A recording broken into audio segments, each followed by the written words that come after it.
Hey everyone, I'm your host Marcus Norman of Gentleman Style Podcast Show, and today we have a special guest who's going to be talking to us about all the riches and all the fantasies that we all dream about achieving one day. This man is going to be a powerhouse speaker, and he has done it all, been there, done that. You won't want to miss 1 second of what this powerhouse speaker has to say. So stay tuned, stay with us. Here we go.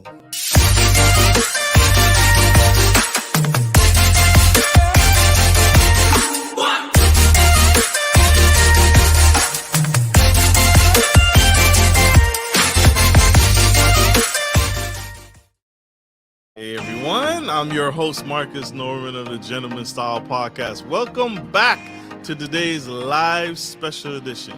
Our special guest today says he's just your average Joe, but you'll find that he is more than average. But I think you'll agree that his life's journey offers so many great insights to life's true purpose for all of us to experience and to recognize and to take note of, because he's been there, done it, and done it all. Mr. Joe has gone from living the life of Riley as a jet-setting multi-millionaire mogul to bankrupt, divorced, and homeless at 50.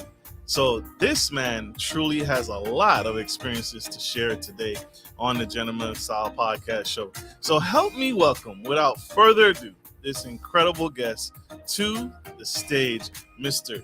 Joe himself.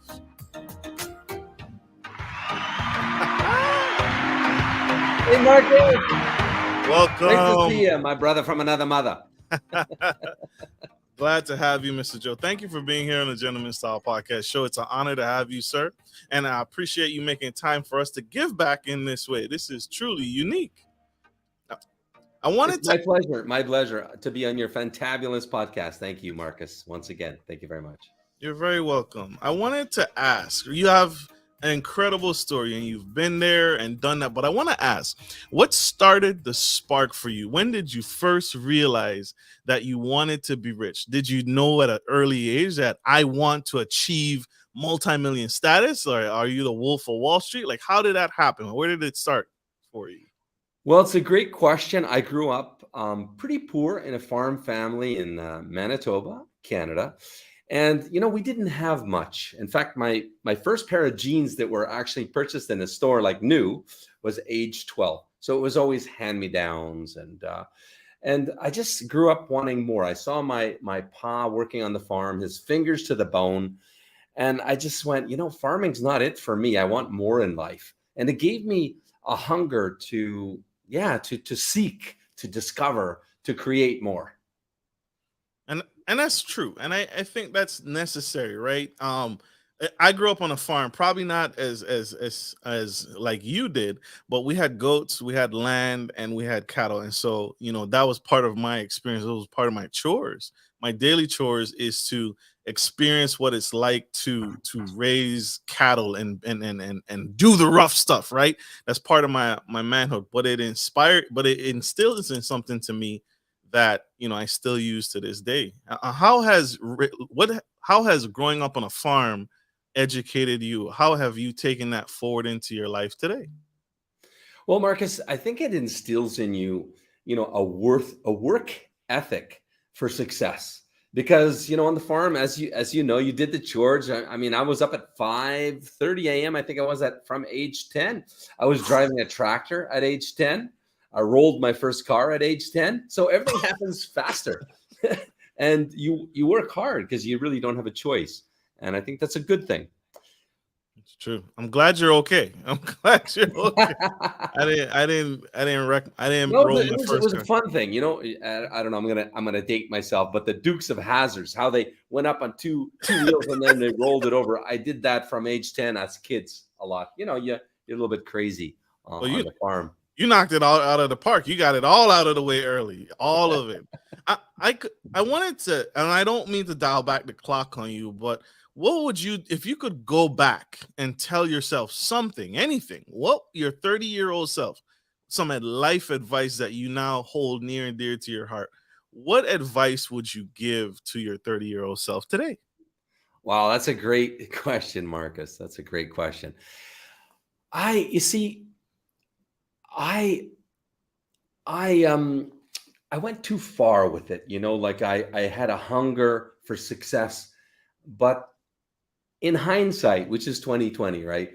I realized looking back, I went too far with it. I mean, money is not happiness in life. And I think as we get older in life, we start to figure that out more and more. The key is if you can catch yourself before it's too late.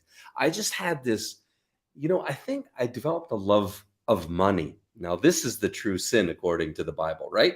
Is that it's okay to have money. That money in of itself is not a sin, but the love of money is a sin. And that sin that got me early on. So that prayer, I mean song by Garth Brooks, fraudulent slip there, called Unanswered Prayers. And it goes something like this, right? Like we pray, and we're upset with God because he doesn't hear our prayers. He doesn't answer our prayers. Um, and then as the song goes, we realize only with the hindsight of life that guess what? God did hear our prayers. He just answered it a different way. He answered it. And in case of my life, the answer was losing it all, right? So I lost all the material stuff, the houses, the cars, the boats, the lifestyle, everything. Everything's gone. And you realize that, okay, my wife is gone too, my best friend. I mean, safety and security, very important for women, right? And you just think life is over. Like, shoot me now. Yeah. But guess what? As Garth said, it was an answer to prayers. It just took me a few more years to see that, to experience that. And so if I had to rewind the clock and give my best advice to my 30-year-old self in a nutshell, it would be, unanswered prayers. Don't develop a love of money, and trust in the good Lord. He will lead us in the right way. And I'm kind of pig-headed. So it took, I think because I'm so pig-headed, it took God taking it all away. Okay, it isn't him that did it, but he allowed it. And from this, I got the best life possible. From this, out of this, losing it all, I found myself. I found my perfect family. I have children. I'm married to my soulmate, and I'm happier than I've ever been. I love that. I love that. And that's something deep, right? I think one of the many reasons when you talk about the love of money, one of the many reasons that we want the wealth, I think, is because we think that it'll lead to everything else. It'll lead to the beautiful life. It'll lead to the beautiful Exactly. family. It'll lead to the things that we can achieve without it. Though we don't need money to have those things, but we were designed to feel that way because life kind of gets you. Your bills, cars, they all cost money. Sometimes the wife as well, it costs money. And so we achieve that first thing as maybe a stepping stone to everything else. What is your relationship with money now? How do you feel about money now? Do you not love money anymore? You could do without it. Like, what's your relationship with money and views about money now? Well, I can say the first thing is I have less now, but I'm much happier. So that's a big key in life. And for me, it was a big lesson of life. Now I don't serve money. Instead, money is a byproduct of helping people. That's the way I live. In my business, we help couples find each other. We have a marriage agency called Match Guarantee, spelled with Y.com, matching Western men mostly with Slavic ladies. And it's not only my life's purpose, it's my wife's life's purpose. And our meeting was just cosmic, which is one of the reasons that, I mean, one of many reasons that we're such a powerful couple is that we live our passion every day. That's the big difference. How did you thank you for saying that, because that's the goal, right? And so Match Guarantee teaches and connects couples who are looking for love, and connection, right? That deeper connection, that deeper bond. How is it, what is it that your secret, your specific secret, because I know you have some juice, some sauce in there, what's the secret to finding love over the age of 50? Is it because it's not too late, is it? It's not too late. And the thing is, if you happen to be a guy watching this podcast now and you're 50 plus, probably divorced at least once, twice in my case, and you're going, that's it, man, I'm done. I'm 50. I'm over the hill. You're not. You're not. You might think you are, but there is a way. And I found this way following God's lead. I truly, fervently believe. But my path, my journey I ended up in Ukraine. It was just by coincidence or God's fate, God's coincidence. But I went to a wedding in Ukraine, Sumy, Ukraine, 2016, August 8th.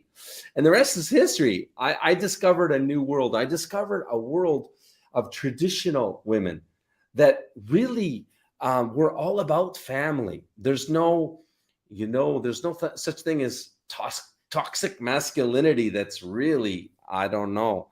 It's toxified, I think, dating in the West. There is still these traditional values where women want to be a mom. They want to take care of the family first. They want to take care of you and the family first.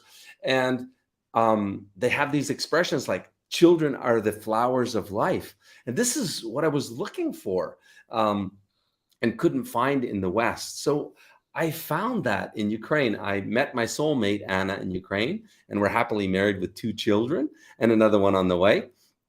So it's just another world. It's another world in Ukraine. It's kind of a lost world, if you will, that the values from maybe 50 years ago in the West are still intact in this world of Ukraine and other former USSR countries. So that's the secret sauce. And what we do is we help. My big passion is helping men like me. All right. We can help any guys, but men like me that really, that window of being a dad, it's closed in the West. Let's face it, at age 50, for all practical purposes, that ship has sailed. But in Ukraine, you still have an opportunity. Of course, I'm not saying it's easy, but it's doable. And if you have a good coach who's been there and done that, then he can guide you. I can guide you into taking the right path if that is your goal. To be happily married to a great traditional woman, to be in love and start your family. It's not too late. That's my big soapbox message, because I've done it. And I can speak to the joys, the pleasures of being a dad. I thought I had missed out. And I learned that regret is the one thing on our deathbed that, it's the hardest thing. It's the hardest thing to take. So it is. Mr. Joseph, y'all. We have one quick commercial break. Don't go anywhere. Stay tuned. Stay with us. We'll be right back. Support for Gentleman Style Podcast is brought to you by Manscaped, who is the best in men's below-the-waist grooming champions of the world. Manscaped offers you precision engineering tools for your family jewels. Manscaped just launched their 4th-generation trimmer, the Lawnmower 4.0. You heard that right, the 4.0. Join over 2 million men worldwide who trust Manscaped with this exclusive offer for you. 20% off free worldwide shipping with the code GENTSTYLE at manscaped.com.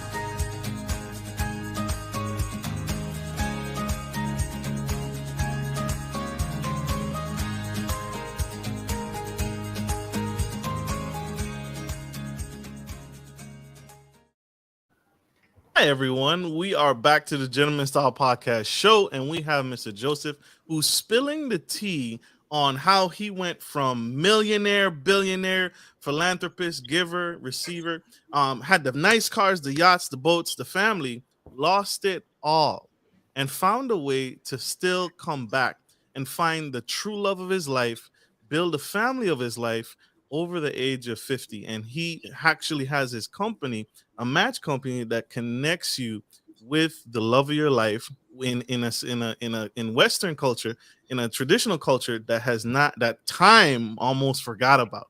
But he's reconnecting that connection and making that connection back and getting us back to the core of love. And so, Mr. Joseph, why have men it seems like there's this huge turnaround of men giving up on love, giving up and just choosing to remain single for the rest of their lives. Why is that? Where is that coming from? Why are most men seeming to just give up on the notion of love? It's a great question, Marcus.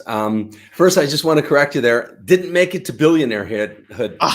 Nowhere near that. But I can say multimillionaire. I made it to that before I lost it all. So just to stand corrected there, it's a really deep dive question that would take, I think, hours to answer. But I think the long and the short of it, I will speak on behalf of my clients, okay? Because they're all singing the same hymn. My clients are leaving the pool of Western ladies, and I'm trying to be as politically correct as I can. They've decided to leave the pool of dating in America or in the West and come to Ukraine for a fixed set of reasons. And I think it boils down to 5. And it's the reason they've given up on love. They've given up on love in the West. But it's their dream. It's their fervent dream to be happily married. My clients, I can speak to.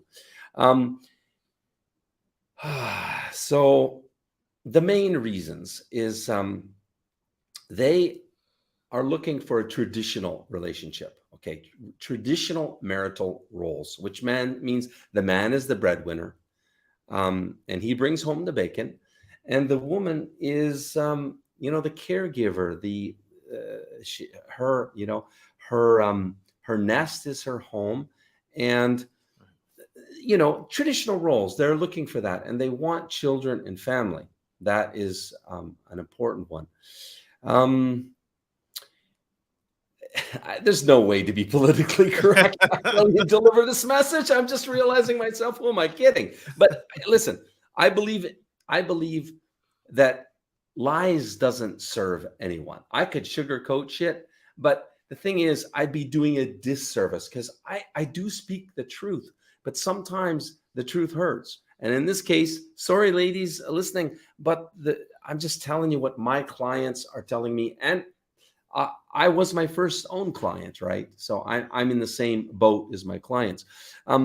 So it's just that I think feminism, my clients think feminism has just taken a good thing and gone too far. For example, hear me out. Women's true power, in my clients and my opinion, lies in their femininity. And it's just that the feminine movement of women wanting to be equal with men. I can tell you, Ukrainian women do not want to be equal to men. They want you to bring home the bacon. They want you to kill the buffalo, take care of the manly stuff so they can be their true feminine self and look beautiful for us, take care of themselves. And that's what's different. That's really different in the Slavic culture. And that's what the men want. There's many other reasons, but I would say that probably sums it up in a nutshell. I appreciate that. Thank you for breaking that down. There is a huge gap in the traditional roles. And so, I have a friend, he only dates women from overseas. He doesn't date American women because he feels that, and even women who have come from overseas to the United States, it's almost as if once they touch the continental United States, he will not date you. And it's because those traditional values born into these women and bred into these women, they stick. But once they come to the United States, now they're adopted into Western society and Western culture.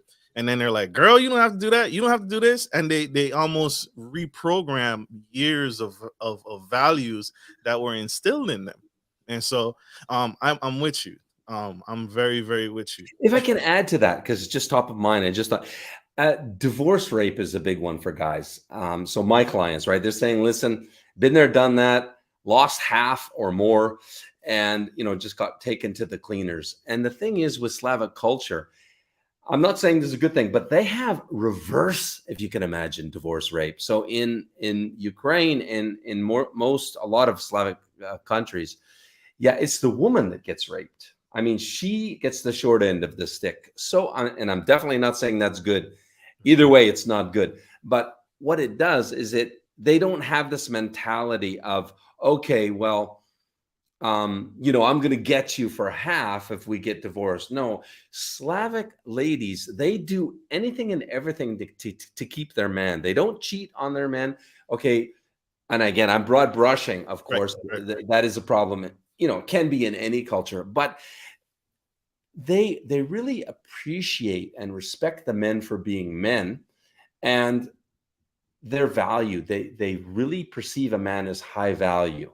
And part of that is because there's a very big imbalance between genders, between men and women, and especially marriage-minded men. There's a real serious lack of marriage-minded men, and they are a marriage-minded country. So culture, that's the problem. There's a lack of good men. Yeah. High value men. That is a key word that you hear often, right? What's a high value man? What's a high value woman? So that is a key term that is thrown around a lot. But the definition, if you go from person to person, varies. So thank you for bringing that up. So I want to ask, as a coach, as you speak to this, you mentor to this, you teach your clients to this, you talk to your clients to this, there is a mindset around dating women with children. I am meeting more men that are choosing not to date women with children. I myself, I find the older I get, right, as I approach 50, I find it harder and harder to not encounter a woman that already hasn't an established family. But you have a different mindset and you take a different stroke to this. What is it that you teach your clients to reconsider when dating women with children? Well, thanks for the question, Marcus. It's really important to distinguish that I'm not saying that single moms are, I don't disagree with what dating coaches and whatnot and what men say about single moms in America. Okay. I just don't know. I don't know. So I can't speak to it. I know who single moms are in Ukraine and the Slavic countries. Okay. And they're very different. I mean, I know enough. I know enough. I'm saying I know nothing about Western single moms, but I know from my clients what they say is the disadvantage of a single mom in the West. And I can say those disadvantages don't exist in Slavic, in Ukraine, for example. Single moms in Ukraine, you guys decide. I will define a single mom in Ukraine. They give very high value to men and they let the men, they're looking for a man to be a dad. Can say it this way. They're looking for a man to fill the boots of fatherhood, allow him to be the father of the child. I understand and I hear that's not exactly the same in the West. They are looking for one father. If it's a single mom, it's very important to them that they find a good man and that he's a good father, and then they stick with him. They don't want to. They understand it damages their child if it doesn't work out with that man and they move on, to another relationship or another husband. So they really don't want that. So they look for the qualities of a man that are manly, that are traditional. They don't look for the cover of GQ, a rich man, a socialite, somebody with status. They don't look for any of that superficial stuff. They look for the inner game. They look for a man to be a good father, to be committed, responsible, loyal. All of these qualities is what they look for. They're not looking to the superficial, to the looks of him. He can be bald, overweight.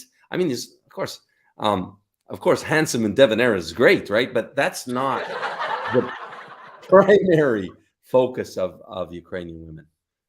So, thank you for that distinction, and thank you for breaking that down and what women in Slavic countries expect and what they're looking for, and why it's not whatever is in Western culture is not the same mindset over there. It's not the same experience.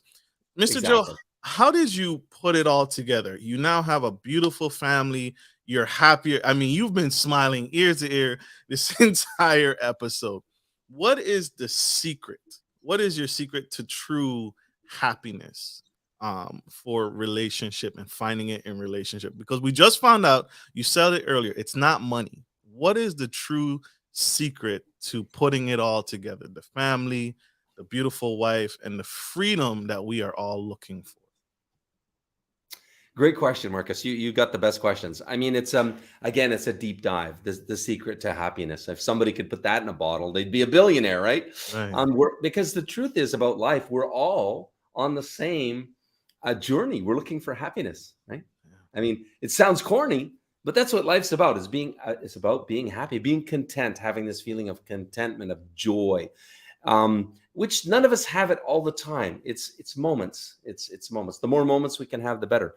But I can just say for me, I look at my life before that. I mean, we took my ex and I 3 1-month vacations a year. We paid for them at the beginning of the year. We lived in a beautiful house on the golf course. I had homes on the wall, different lakes and on the sea, boat, convertible, all of these kind of things.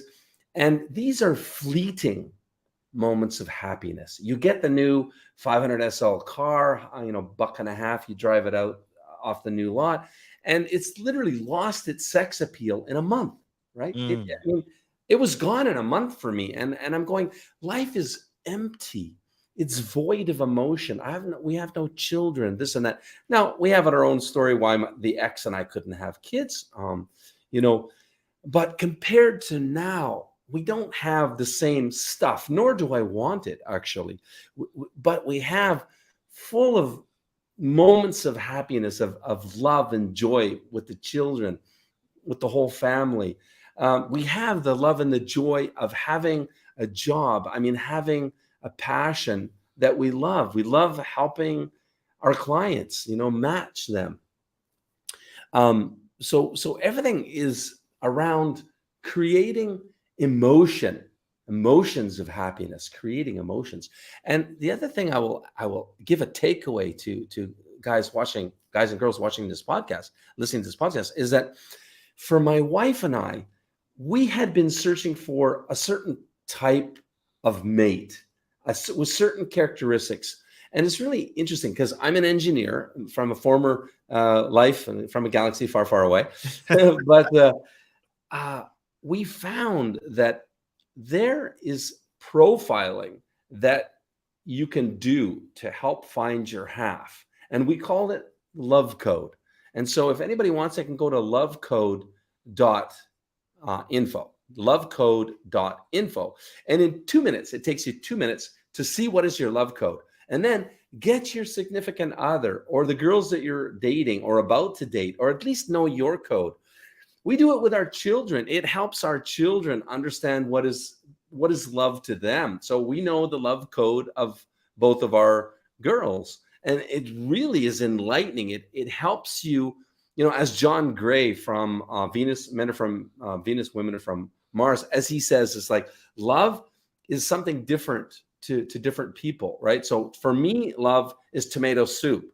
But for her, love is chicken soup. So I give tomato soup because that's what love means to me, but that's not love to her. Chicken soup is love to her. And I don't know to give chicken soup. So figuring that out, like the science of love and what is love to you, it's really a huge part of finding the right half for you. I love that. I love that. It's I tell people all the time that you give love, you expect love the way you give. So, and that's the disconnect, because if you don't give it the way I see you giving it to me or how I perceive it to be, then you don't love me. And so Exactly. if you are cracking the code for your clients and people to connect with you. Mr. Joseph, you have been phenomenal this episode, and I just wanted to ask if you've given so many nuggets and shared so many real life experiences and truths. What is one final truth that you would give to the young man or the older gentleman who's above the age of 50 and is just giving up on love and just really his back is against the wall and he really just wants to just find his one true love. What would you say to that man right now if he was watching this show? Well, again, loaded question, but I think, we want a certain woman. We have a dream. And the thing is, I think we all have to work on ourselves first, because at the end of the day, she's asking the question as well. Why should I love you? Like, what's the attraction, right? So we have to become our best self to attract our best half. And so work on you. Always work on you. I mean, when we've given up, when we've lost our dreams, our passions, that's when life is truly over. But if you've got a dream, if you've got a passion, go for it. Invest in you, invest in yourself. And in doing so, you will attract your best half. Love it. Woo-hoo, drop the mic.